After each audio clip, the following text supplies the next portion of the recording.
ஒரு புதர்ல நடந்ததுன்னாங்க. அந்த மேப்பை எடுத்து எங்க நடந்ததுன்னு பார்த்தால் மெயின் பில்டிங்க்கு பக்கத்துல இருக்கிற விவேக் ஆடிட்டோரியம் பக்கத்துல நடந்திருக்கு. சோ இது புதர்ல நடக்கல. சோ தெளிவாக 10 நிமிஷத்துல வந்திருக்குன்னா உள்ள இருந்து யாரோ போன் பண்ணியிருக்காங்க.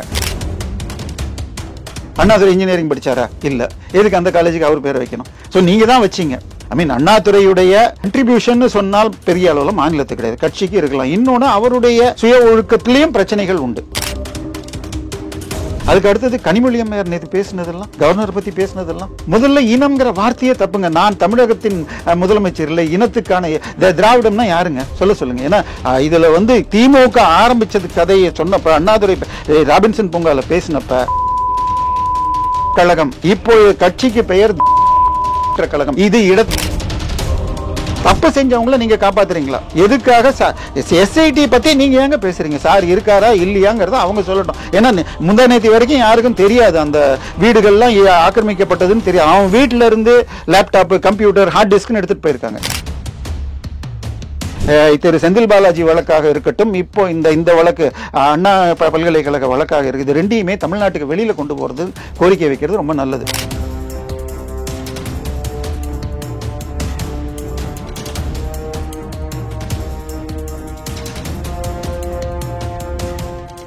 ரியல் ஒன் நேயர்களுக்கு வணக்கம். இன்று நம்மளுடைய நேர்காணலுக்கு அரசியல் விமர்சகரான திரு தேவப்பிரியா அவர்கள் இணைஞ்சிருக்காங்க. சார் வணக்கம். வணக்கம். எப்படி இருக்கீங்க? நல்லா இருக்கேன். இன்னைக்கு நடந்த சட்டமன்ற கூட்டத்தொடரில் முதல்வர் ஸ்டாலின் அவர்கள் சொன்ன ஒரு விஷயம் யார் அந்த சார் அப்படிங்கிற ஒரு விஷயத்த எல்லாருமே கேட்குறீங்க.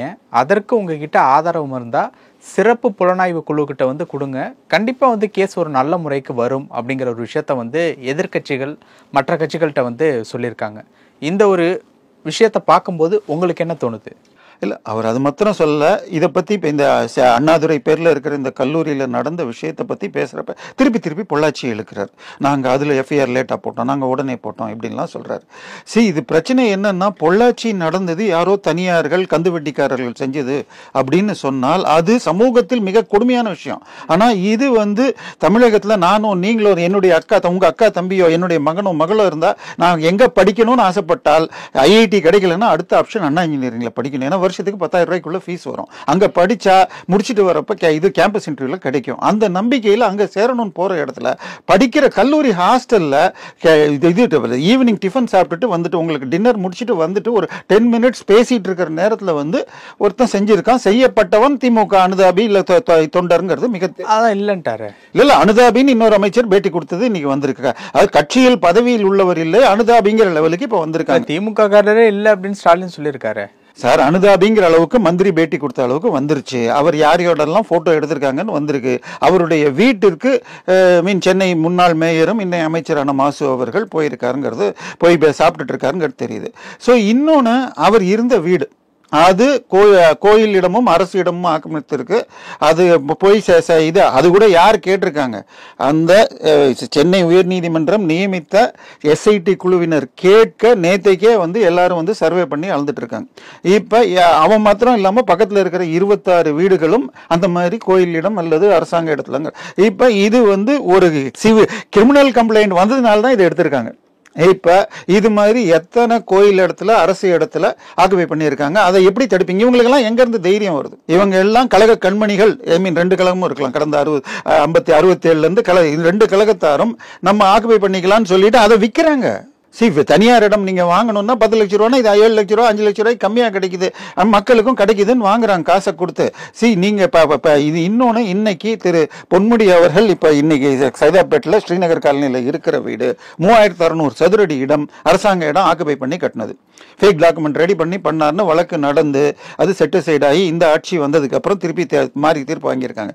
அது அப்பீலுக்கு போச்சுன்னா நிச்சயமாக அது சுயமோட்டம் மாதிரி வந்திருக்கணும். அதில் அவருக்கு உதவியவர் இன்னைக்கு துணை மேயரா மெட்ராஸ்ல இருக்கார். அடுத்தது பாத்தீங்கன்னு சொன்னால், கிட்டத்தட்ட கிண்டில இருந்து ஏர்போர்ட் போற வழியில இடது பக்கம் நம்ம இது கண்ணப்பன் அவர்கள் நிலம் ஒரு 4.25 ஏக்கர், அது அரசாங்க இடம் தான். 2017 தீர்ப்பிலையும் அரசாங்கம் தன்னுடைய வக்கீல அனுப்பல, அதனால டிஸ்மிஸ் பண்றேன்னு தான் ஹைகோர்ட் சொல்லியிருக்கு. அது அரசாங்க இடம் தான். கிட்டத்தட்ட 5 ஏக்கர், 1 ஏக்கர் 200 கோடி போகும். உங்களுக்கு எளிதா புரியணும்னு சொன்னால், இது கிட்ட ரேஸ்கோஸ் கிட்ட டிஎல்எஃப்க்கு சொந்தமான 4.35 ஏக்கரை கோரமண்டல் பினான்ஸ் கம்பெனிக்காரன் 735 கோடிக்கு வாங்கியிருக்காங்க. அதை விட இது முக்கியமான பிரைம் லேண்ட். ஸோ அரசாங்க இடத்தை கட்சிக்காரர்கள் எடுப்பதுங்கிறது ரொம்ப சர்வசாதாரணமாக நடக்குது. அடுத்தது பார்த்தா தப்பு பண்றவங்க எல்லாம் இந்த கட்சியில சேரணும்னு ஆசைப்படுறாங்கன்னாலே இந்த கட்சியில திமுக இல்ல விசிகான்னு எடுத்துக்கோங்க, ஆளுங்க இன்னும் எல்லா கட்சியிலுமே பாஜக கூட சில கிரிமினல்கள் சேர்ந்திருக்காங்க. நம்ம அரசியல்னா அரசியல் தான், பட் கட்சிக்காரர்கள் அரசு ஆளுங்கட்சியோட இணைச்சுக்கிட்டா நல்லதுன்னு பாக்குறாங்க. அந்த போதை மருந்து கடத்தல ஜாஃபர் சாதிக்கா இருக்கட்டும், சலீமா இருக்கட்டும், முதல்ல 2 பேருமே விசிகாக்கு போறதா இருந்தாங்க. சார், இந்த ஒரு இடத்துக்கு வருவோமே, ஒரு அனுதாபிக்கு இவ்வளவு அதிகாரமா அப்படின்னு வானதி சீனிவாசன் கேக்குறாங்கல்ல, அந்த ஒரு விஷயம் இல்ல அனுதாபிக்கு இது மாத்திரம் இல்லைங்க. மொத்த அவருடைய மனைவி அங்க உள்ளுக்குள்ள பேராசிரியருக்கு துணை ஏதோ கான்ட்ராக்ட் ஒர்க்கர்னு சொல்றாங்க. இன்னைக்கு என்னுடைய மகனோ உங்களுடைய சகோதரி யாராவது அங்க ஒர்க் பண்ணிட்டு இருந்தா கூட ஹாஸ்டல்ல இருக்கிறவங்க பார்க்கணும்னா நீங்க உட்காந்து ஐடி கார்டு நம்பர் அவங்க போன் பண்ணாதான் உங்க உள்ள போக முடியும். இவர் எப்படிங்க ராத்திரி 8 மணிக்கு அங்க உள்ள போக முடியும்? அண்ட் இது முதல் சம்பவம் இல்லைன்னு சொல்றாங்க. இன்னொன்னு, இதற்கு 2 நாள் முன்னாடி 21ஆம் தேதி இதே மாதிரி ஒரு சம்பவம் வேறொரு பொண்ணுக்கு இன்னும் கொஞ்சம் தள்ளி வேற பக்கம், இது இடப்பக்கம்னா அது வல பக்கம் வச்சுக்கோங்க, அந்த மாதிரி நடந்திருக்குன்னு சொல்றாங்க. இப்போ அவனுடைய போன்ல 40 வீடியோ இருந்தது. நமக்கு எதுவுமே யாருக்கும் தெரியாது, இது வீடியோல இதுல வருதுதான். இப்ப அந்த மாணவி போய் வந்து மிக நெருக்கமான ஃப்ரெண்ட்ஸ் கிட்ட கேட்டப்போ அந்த சம்பவம் கேள்விப்பட்டவன நான் தான் கடைசியாக இருக்கணும்னு தைரியமா வந்திருக்கு. ஆனால் அவங்க ஃபோன் பண்ணி கம்ப்ளைண்ட் பண்ணி கொடுத்தா போலீஸ் ஸ்டேஷன்ல இருந்து நாங்க ஸ்பாட்டுக்கு வரணுங்கிறாங்க. எக்ஸாம் இருக்குங்க, லேட்டா வாங்கன்னு இருக்காங்க. திருப்பி வந்தாலும் மஃப்டியில வாங்கன்னு சொன்னா இல்ல ட்ரெஸ்ஸோட தான் வந்திருக்காங்களா. அதுக்கப்புறம் அவங்க பேரு, போன் நம்பரு, எந்த செக்ஷன்ல படிக்கிறாங்கிறதோட எஃப்ஐஆர் லீக் ஆகுது. இப்ப இனிமேல் யாரும் கம்ப்ளைண்ட் கொடுக்க கூடாது என்று மிரட்டுவதற்காக இது நடந்திருக்கா. அடுத்தது, நீங்க சொன்ன யார் அந்த சாருங்கிற கேள்வி ஏன் வந்தது? அந்த எஃப்ஐஆர்ல இந்த சம்பவம் நடந்து கொண்டு இருக்கிறப்ப போன் வந்தது. அதுல சார் முடிஞ்சிடுச்சு, நான் மிரட்டி அனுப்பிச்சிடுறேன், கூப்பிட்டா ஒரு மாதிரி பாத்துக்கிறேன் அப்படின்னு சொன்னதாக அதுல எஃப்ஐஆர்ல இருக்கிறதாக சொல்லப்பட்டது. சோ அந்த எஃப்ஐஆர்ல இருந்துதான். இப்ப நடுவுல கமிஷனர் பேட்டி வந்துச்சு. கமிஷனர் வந்து இது பாஸ் கமிட்டில இருந்து தான் எங்களுக்கு கம்ப்ளைண்ட் வந்துச்சுன்னாரு. அமைச்சர் இல்ல அந்த மாணவி கொடுத்தாருனாங்க. அதுக்கப்புறம் மனைவி இங்க வேலை செய்யலன்னு கமிஷனர் சொல்றாரு, மனைவி வேலை செய்யறாங்கன்னு அமைச்சர் சொன்னாரு. இதை தாண்டி எஃப்ஐஆர் எப்படி லீக் ஆச்சு? அடுத்தது, எஃப்ஐஆருக்குள்ள எழுதப்பட்ட விதம், அந்த மாணவி கன்சென்ட்வல் செக்ஸ்ங்கிற மாதிரி எழுத வச்சிருக்காங்க. இன்னைக்கு போய் நீங்க ஒரு பேங்க்ல போய் நில்லுங்க, நீங்களும் போய் நில்லுங்க, அதுல டிடி வாங்கணும்னா எப்படி ஃபில்அப் பண்ணணும்னு இன்றைய மாணவர்களுக்கு தெரியாது. சோ ஒரு எஃப்ஐஆர் எழுதுறதுக்கு மாணவர்கள் அங்க இருக்கிறவங்க சொல்றதுதான் எழுத முடியும். சோ இந்த மாதிரி எழுத வச்சிருக்காங்க. அதுதான் ஹைகோர்ட் கேட்டு ஹானரபிள் ஹைகோர்ட் கிட்ட பிரேயர் வைக்கப்பட்டது. இது சிபிஐக்கு கொண்டு போகணும் தான் வச்சாங்க. அதை தாண்டி திரு அண்ணாமலை அவர்கள் இந்த எஃப்ஐஆர்லயும் சரியில்லைன்னா சில அந்த லீக் ஆனது அவருக்கு போச்சான்னு தெரியல, இது எப்படி லீக் ஆச்சு என்னன்னு கேட்கிறப்ப எஃப்ஐஆரும் இப்படி இருக்குங்கிறத பார்த்துட்டு இந்த எஃப்ஐஆர் கோர்ட்டுக்கு போனால் இந்த ஞானசேகரனுக்கு தண்டனை கிடைக்க வாய்ப்பு எப்படி இப்படி எழுதினீங்கன்னு ஹைகோர்ட் கேட்டு லீக் ஆனதற்கும் இது மாதிரி மோசமான எஃப்ஐஆர் போடப்பட்டதற்காக அந்த குழந்தைக்கு 25 லட்சம் ரூபாய் கொடுத்தது. ஸோ இந்த யார் அந்த சாருங்கிறது வந்ததுக்கு காரணம் எஃப்ஐஆர் தான். சரி, இப்ப நான் கேட்கிறேன், யார் அந்த சார்? சார் யார் அந்த சார்னு நம்ம எப்படி சார் சொல்ல முடியும்? சந்தேகப்படக்கூடிய ஆட்கள் இவங்களா இருப்பாங்க அப்படின்ட்டு போலீஸ் தரப்புல இருந்து விசாரணையின் போது வந்து தெரிய வரும். இல்ல சார், போலீஸ் தரப்புல எதுவுமே வரக்கூடாது. அதுதான் இப்ப எப்படி நம்ம சங்கர் சார் படமோ மணி சார் படமோ வந்ததுன்னா வெளியில எதுவுமே வராது. அது மாதிரி குற்றவாளிகள் தப்பிக்க கூடாது. அவங்க முழுக்க ஆதாரத்தை எடுத்துட்டு அப்புறம் பிடிக்கணும். இதுதான் மெத்தடாலஜி. லீக் பண்ண வேண்டிய அவசியம் இல்லை. எய்தர் வை தப்பு அவன் தப்பு. உதாரணமா இங்க கமிஷனர் பேசினது, இன்னும் சார் இல்லைன்னு சொல்ல முடியுன்றது இந்த இது. இன்னொன்னு, கமிஷனர் அப்படி சொன்னப்ப அவன் இது ஏரோப்ளேன் மோட்ல போட்டிருந்தாருங்கிறார். ஆனால் அடுத்த நாள் அந்த கம்ப்ளைண்ட் முன்னாடி நாள் கம்ப்ளைண்ட் வந்தப்போ ஒரு 50 பேரை ஷார்ட் லிஸ்ட் பண்ணிட்டு அந்த ஏரியால ஒரு 10 பேரோ 13 பேரோ கூப்பிட்டுருக்காங்க. அது இந்த டவர்ல இருந்து யார் யாருக்கு போயிருக்கு அந்த 50 பேர்ல பார்த்துதான் ஷார்ட் லிஸ்ட் பண்ணப்பட்டதுங்கிறாங்க. அப்ப அந்த நம்பருக்கு போன் போயிருக்கு. யார்? ஞானசேகரன் நம்பருக்கும். ஞானசேகரன் 4ஆவதாக அழைக்கப்பட்டானோ. சரியா? 4ஆவதாக அழைக்கப்பட்ட பொழுது அவன் நான் இல்லைன்னு சொன்ன உடனே அவனை விட்டுட்டாங்களாம் அப்படின்னு போலீஸ் தரப்பு சொல்கிறது. ஆனால் திரு கோவை சத்யன் அவர்கள் என்ன சொல்றாருன்னா, இது கோட்டூபுரம் திமுக இருந்து சில பிரமுகர்கள் வந்து இவரையும் விசாரிக்கிறீங்கன்னு கூட்டிட்டு போனதாகவும், அந்த நேரத்திலையும் ஒரு போன் வேற இல்ல சார் நாங்க கூட்டிட்டு வரோம்னு சொன்னதாக அப்பையும் சாருடைய தொடர்பு இருந்ததாக கூறப்படுறது. இன்னொன்னு, போலீஸ் தரப்புல இருந்து நமக்கு என்ன விஷயம் வந்துச்சு? இந்த சம்பவம் நடந்து இவன் ஒரு தள்ளு வண்டியில பிரியாணி கடை நடத்துறான். இந்த சம்பவம் ஒரு புதர்ல நடந்ததுன்னாங்க. அந்த மேப்பை எடுத்து எங்க நடந்ததுன்னு பார்த்தால் மெயின் பில்டிங்க்கு பக்கத்துல இருக்கிற விவேக் ஆடிட்டோரியம் பக்கத்துல நடந்திருக்கு. ஸோ இது புதர்ல நடக்கல. ஸோ தெளிவாக 10 நிமிஷத்துல வந்திருக்குன்னா உள்ள இருந்து யாரோ ஃபோன் பண்ணியிருக்காங்க. ஸோ இன்னொன்னு அந்த கூட இன்னொரு மாணவன் இருந்திருக்கான், அவன் அடித்து துரத்து ஒரு பேராசிரியர் பாருன்னு சொன்னதாக சொல்ல. அப்ப பேராசிரியர் சார்களும் இருக்காங்க. இப்ப பாஸ் கமிட்டியில கடந்த 4-5 வருஷத்துல எத்தனை பேராசிரியர்கள் மேல கம்ப்ளைண்ட் வந்திருக்கு. அவர்களுக்கு என்ன இவனுடைய மனைவி விக்டோரியா என்பவர் உள்ள வேலை செய்யறான்றாங்க. சோ இதை ஏன் இல்லைன்னு இதை கொண்டு போனோம். இது விசாரணை, இது SIT கீழ இருக்கு. இதை தாண்டி பேச வேண்டியது. இன்னொன்னு, நீங்க இன்னைக்கு சட்டமன்றத்தில் இந்த இஷ்யூ ஆனதுக்கு காரணம் என்ன? எதிர்கட்சிகள் எல்லாருமே அழுத்தம் கொடுத்தாங்க விவாதத்தை. சரிங்க, அதுக்கு முன்னாடி நேற்றைக்கு சட்டமன்றம் கூடினப்ப ஆளுநர் இது உள்ள வரப்பயே எதிர்கட்சிகள் மேல பேட்ச் போட்டுட்டு வராங்க. அதை தாண்டி ஆளுநர் இந்திய அரசியலமைப்பு சட்டத்தின் வழிகாட்டி, அதாவது 2016-17 ஒரு தீர்ப்பு வந்ததுங்க. எல்லா நிகழ்ச்சிகளிலும் சினிமா உட்பட முதலில் ஆரம்பத்தில் தேசிய கீதம் ஆரம்பத்தில் முடிவிலும். ஸோ அது பொது நிகழ்ச்சியை பொறுத்த வரைக்கும் இந்தியாவின் முதல் குடிமகனான பிரசிடென்ட்டும் ஒவ்வொரு மாநில முதல் குடிமகனாக கவர்னர் கலந்துக்கிறப்ப ஆரம்பத்திலையும் பாடணும், முடிவிலையும் பாடணும். இது 2-3 வருடங்களாக இதையே வலியுறுத்திட்டு இருக்காரு. சோ இது அவர் செய்வார்னு தெரிஞ்சு இந்த யாரந்த சாரை மடமாத்துறதுக்காக நீங்க அவரை படிக்க விடாம அனுப்பிச்சிருக்கீங்கன்னா, ரெண்டாவதாக போன வருஷம் எங்க இந்த மாதிரி போராட்டம் நடத்தல? நேத்திக்கு போராட்டம் எல்லா இடத்துலையும் நடத்தினாங்க. ரைட்டு. இப்போ மற்ற கட்சிகள், சீமானாக இருக்கட்டும், தமிழிசை அம்மாவாக இருக்கட்டும், இது அன்புமணி ராமதாஸுடைய மனைவி, வண்டியிலேருந்து இறங்கிறதுக்கு முன்னாடி கைது பண்ணீங்க. இவங்க எதுங்க ரோட்ல விட்டீங்க? அப்புறம் இன்னைக்கு நாங்கள் வழக்கு போட்டிருக்கோன்றாங்க. இது என்னது? அன்லாஃபுல் அசம்பிளி கேஸ்ல போடுறாங்க. வெறும் 50 ரூபா ஃபைன் கட்டினா கேஸ் முடிஞ்சு போயிடும். இந்த ஒரு இடத்துல சம்பவம் குறித்து முதல்வர் அவர்கள் பேசும்போது அண்ணா யூனிவர்சிட்டி ரிலேட்டபிளா அந்த பேரே மென்ஷன் பண்ணாம அந்த அறிக்கைகள்லாம் வாசிச்சது, அவங்களால தான் நான் வளர்ந்தேன், அதாவது அண்ணா அவர்களால தான் நாங்க எல்லாருமே வளர்ந்தோம், அவர் பேரை கொச்சப்படுத்துற மாதிரி இந்த சம்பவத்தை சம்பந்தப்படுத்தி நான் பேச விரும்பல அப்படின்னு சொன்ன ஒரு விஷயத்தை எப்படி பாக்குறது? சார், இது என்ன பிரச்சனைன்னா, இவங்க தான் பேரை வைக்கிறாங்க சார். பேர் வைக்கிறதுங்கிறது எல்லா தலைவர்கள் பேரையும் வைக்கணும். காங்கிரஸாக இருந்தால் எல்லாத்துக்கும் அவங்க குடும்பத்துக்கு வைப்பாங்க. சஞ்சய் காந்தி பேர்லாம் கூட வச்சிருக்காங்க. அவர் பதவியிலேயே இருந்தது கிடையாது. அண்ணாதுரை கிட்டத்தட்ட 1.5 வருஷம் தான் பதவியிலேயே இருந்தார். அதுல கடைசி 6 மாதம் ஹாஸ்பிட்டல்ல தான் இருந்தார். தமிழகத்துக்கு அவருடைய நேரடி இதுங்கிறது ரொம்ப ஒன்றும் கிடையாது. ஒண்ணு பெரிய இதுன்னா தமிழ்நாடு என்ற பெயர் மாற்றம் அவருடைய ஆட்சி காலத்தில் நடந்தது. பட் அதற்காக தன் உயிரை நீத்த சங்கரலிங்க நாடார் போன்றவர்கள் பெரிய பங்கீடு உண்டு. ஸோ இப்போ நீங்க பேர் வச்சது யாருங்க? இப்போ இது இன்னைக்கு தாங்க. முன்னாடி பஸ்ஸுக்கெல்லாம் நான் ஸ்கூல் படிக்கிறப்ப பஸ்ஸுக்கு சேலத்தில் இருக்கிறதுக்கு பேர் ஏடிசின்னு பேர். ஊட்டியில இருந்தா பாரதியார்னு வரும், மெட்ராஸ்ல பல்லவன் இருக்கும், மதுரையில பாண்டியன் இருக்கும், பெரியார் மோதி மாணவன் இறந்தான் அப்படின்னு பிடிசி அப்படின்னு வரும். அப்ப அன்னைக்கு அதுக்கு அப்புறமாக இது ஒரு 4-5 போக்குவரத்து கழகத்துக்கு மாத்திரம், அப்புறம் மாவட்டத்துக்கு வைக்கிறேன்னு வந்தது. அதுக்கப்புறமாக 96-2001 பீரியட்ல எல்லா பேரையும் எடுக்கணும். அது கூட எப்படி வந்துச்சு?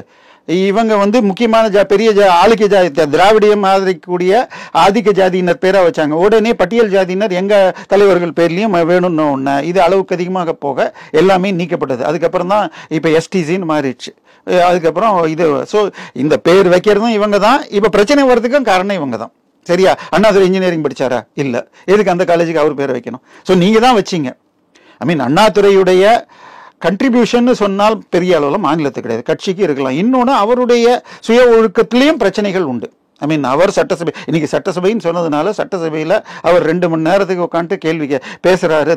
திராவிட நாடு என்ன, அதை எதிர்த்தாப்புல காங்கிரஸ் சேர்ந்த TN அனந்தநாயகி கேட்டப்ப மிக கடும் கேவலமான வார்த்தைகள் பேசப்பட்டிருக்கு. அவங்க காங்கிரசனுடைய தலைவரே இன்னைக்கு என்ன சொல்லியிருக்காருன்னு பார்த்தோம் அப்படின்னா, மனுநீதி சோழனுடைய ஆட்சி தான் நடந்துகிட்டு இருக்கு அப்படின்னு சொல்றாங்க.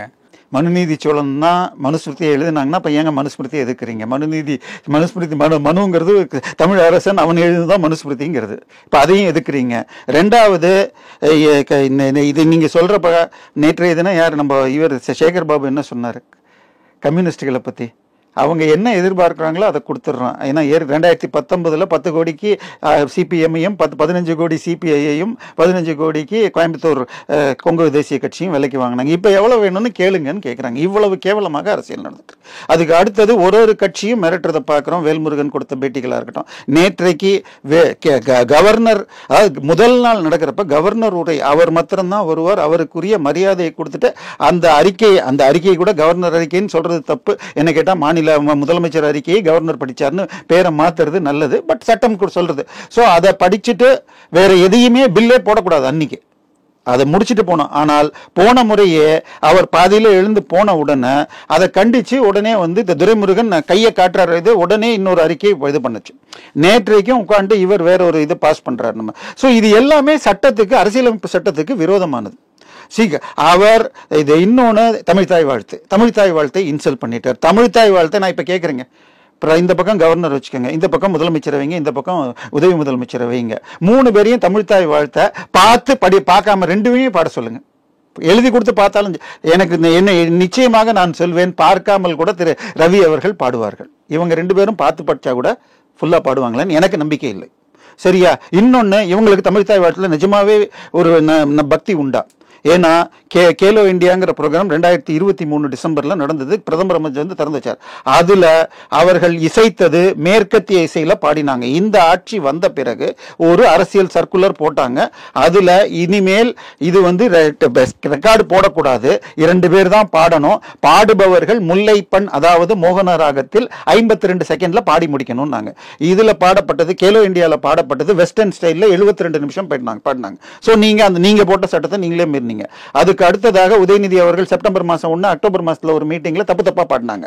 உடனே அதை பத்தி கேட்டா டெக்னிக்கல் எரர்னு சொல்லிட்டு பெருசு பண்ணாதீங்க. இன்னைக்குமே பொதிகை சேனல்ல வந்து வெட்டி ஒட்டி இந்த மாதிரியான நிகழ்வுகள் நடக்கும் அப்படின்னு தெரிஞ்சுதான் வந்து பொதிகை சேனலுக்கு நாங்க நேரலையா வந்து கட் பண்ணோம் அப்படிங்கிற மாதிரி வந்து சொல்லியிருக்காங்களே சார். பொதிகை சேனலுக்கு கொடுக்க வேண்டாம் சார்.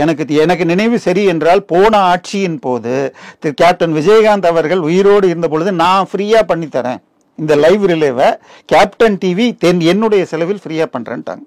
சரியா? இந்த வெட்டி ஓட்டுறியா? சரியா? நீங்க உங்கள்கிட்ட உங்களுக்கு சொந்தமாக KTV இருக்கு, அதுல தான் 2Gல 200 கோடி வாங்கினாங்க, அதுக்கப்புறம் திருப்பி கொடுத்தாங்கிறது விடுங்க. இல்ல உங்க குடும்பத்துடைய சன் டிவி இருக்கு, இந்தியாவிலேயே மிகப்பெரிய கார்பரேட் நிறுவனம், அதுகிட்ட கொடுங்களேன். ஏங்க, உங்களால நடத்த முடியாத டிவி சேனல் தமிழகத்திலேயே 90% தியேட்டர்களை கட்டுப்பாட்டில் வச்சுக்கிட்டு தியேட்டர் அத்தனையும் ரிலீஸ் பண்ற ரெட் ஜெயண்ட், அதுவும் உங்களுக்கு நீங்க நினைச்சா எதையும் கவர் பண்ண முடியாதா?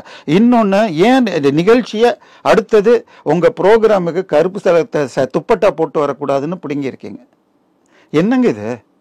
ஆனா இது முதல் இல்லை, உடனே நம்ம ஆட்கள் சொல்றதுக்கு பினராயி விஜயன் இதே வேலையை 2022ல கேரளாலையும் நடந்திருக்கு. அதாவது எதிர்ப்பாளர்கள் இல்லாம நடக்க முடியாது. சரி, சட்டமன்றத்துல பேசினதை யாரும் வெளியில சொல்லக்கூடாது, அந்த கவர்னர் உரையை பத்தி தான் பேசணும். இதெல்லாம் என்னங்க இது? இன்னைக்கு நம்ம முதலமைச்சரே சொல்லி இருப்பாரு, நீங்க பெட்ரூமுக்குள்ள இருக்கிற தவிர மீதி எல்லாம் பேசினாலும் இன்னைக்கு வெளியில வரணும், ஜாகிரதையா பேசுங்கன்னு சொன்னார்.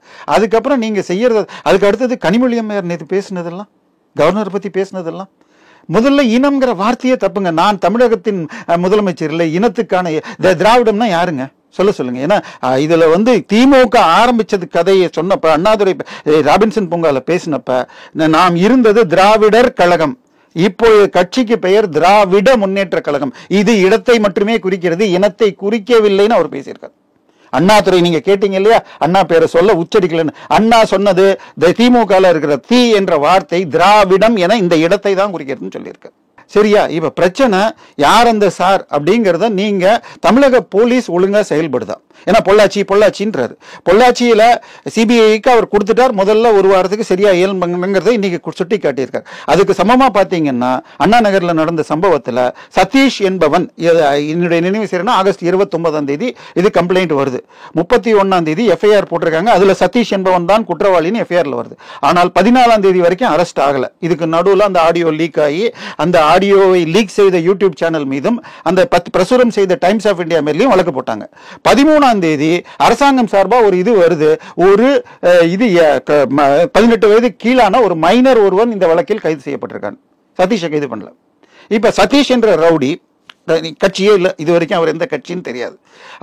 அவரை காப்பாத்துறதுக்காக சிபிஐக்கு எங்க போயிருங்க? சிபிஐக்கு போறதுன்னா அதுக்கு ஆஜரான முகுல் ரோத்தகி, அந்த முகுல் ரோத்தகி சாரை சந்திக்கிறதுக்காகத்தான் திரு துரைமுருகன் முந்தானத்து போயிட்டு வந்தார். சோ அந்த சார் வேற, இதுக்கு வந்து சரியா? இப்ப முகுல் ரோத்தகியை இதுக்கு அப்பாயிண்ட் பண்ணி, முகுல் ரோத்தகி வந்து தனியார் வழக்குன்னா ஒரு நாளைக்கு 50 லட்சம் வாங்குவார், அரசாங்க வழக்குன்னா 20 லட்சம் வாங்குவார். முதல்ல எதிர்த்து அப்பீல், அதுக்கப்புறமா வந்து ஸ்டே வாங்கினது, அதுக்கப்புறமா எஸ்ஐடி சொல்லணும், கிட்டத்தட்ட 3 ஹியரிங், ஒரு ஹியரிங் 20னா 60 லட்சம் ரூபாங்க. ஒரு சதீஷை காப்பாத்துறதுக்கு பண்ணிக்கலாம். இன்னைக்கு பாத்தீங்கன்னா இன்னைக்கு டிஎம்கே ஐடி விங் ஃபுல்லா அந்த வழக்கில் 2 பேர் கைதாயிருக்காங்க. அதுல ஒருத்தர் ஏடிஎம்கே சேர்ந்தவர்.